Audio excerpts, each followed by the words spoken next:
Glory to the Triune God.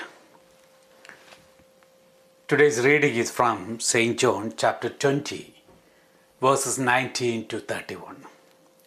A passage filled with light, peace, and renewed faith. We call this Sunday as the Hebrew Sunday or the New Sunday, the Sunday of light and brightness. The disciples gathered behind the doors, still carrying the fear after the crucifixion. Into that fear, the risen Christ comes and stands among them and says, "Peace to you." This is the first message of the resurrection, that the peace endures even our darkest moments.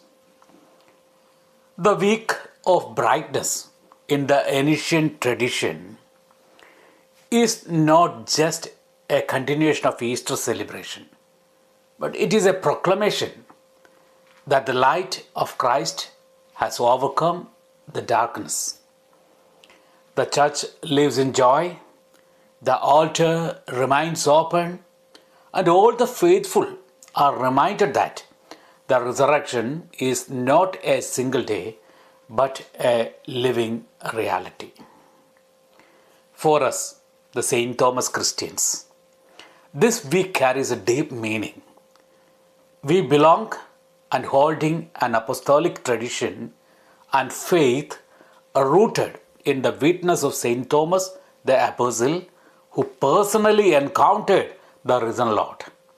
In today's Gospel, Thomas moves doubt to a profound confession, "My Lord and my God." St. Thomas was not present when Jesus first appeared. When he heard others, he could not believe it without seeing himself. But Christ in his mercy comes again, especially for this day, for St. Thomas. He does not reject his doubt, but he transforms it. This shows us something powerful. Faith is not the absence of questions, but the encounter or the meeting with Christ that answers them. In our lives, we may have closed doors, fear, uncertainty, grief, doubt, pain, or any such things. But the risen Lord does not stay outside. He enters and stands among us and with us and offers the peace. The week of brightness, the Hebrew, reminds us to live in that light.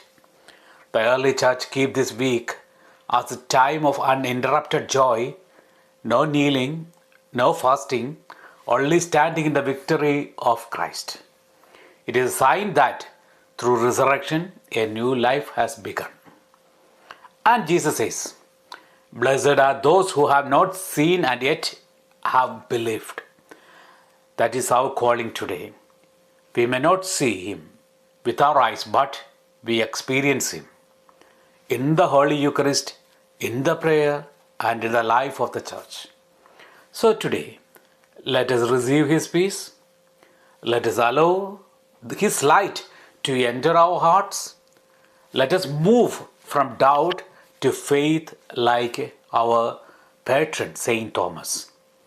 And with a joyful heart, let us also proclaim with him, "My Lord and my God." May God bless you all. Thank you.